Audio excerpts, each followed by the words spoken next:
that sign over there. That says don't Because everything's great, yeah. You too. Bye-bye. Thanks.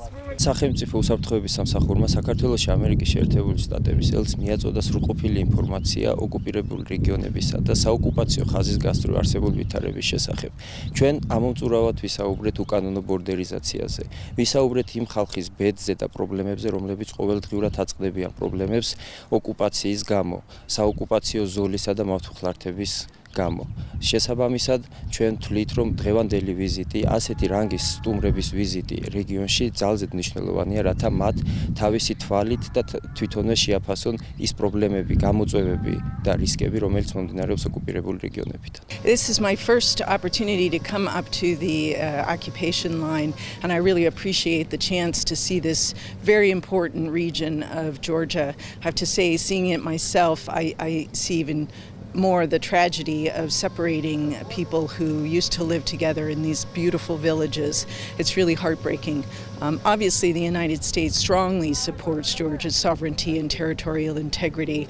And when I see what is being built on the other side of this occupation line, it makes me even more convinced that Russia needs to fulfill its obligations under the 2008 ceasefire agreement and withdraw its forces and comply with its obligations under the agreement that it signed, it agreed to.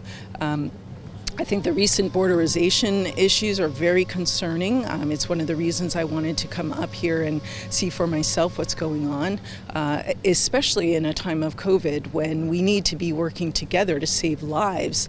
Having these additional threats through borderization is just, it's just inhuman. My understanding is since the ABL was closed in September, at least 13 South Ossetians have died who could have been saved had they been able to come and get health care and medical services here in the Tbilisi-controlled territory.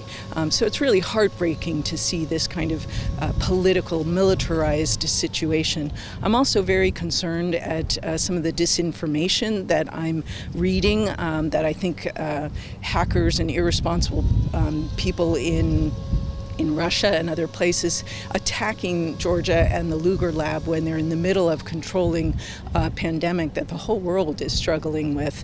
I think everybody has seen that the Lugar lab, which is controlled by the Georgians and run by Georgian public health experts, has done a remarkable job with diagnostic testing, with providing accurate medical advice to the government and to the public so that the Georgian people have been able to contain this virus in a very responsible way. So attacks against the Lugar are simply not true and really irresponsible, and I'm so sorry whenever I see that.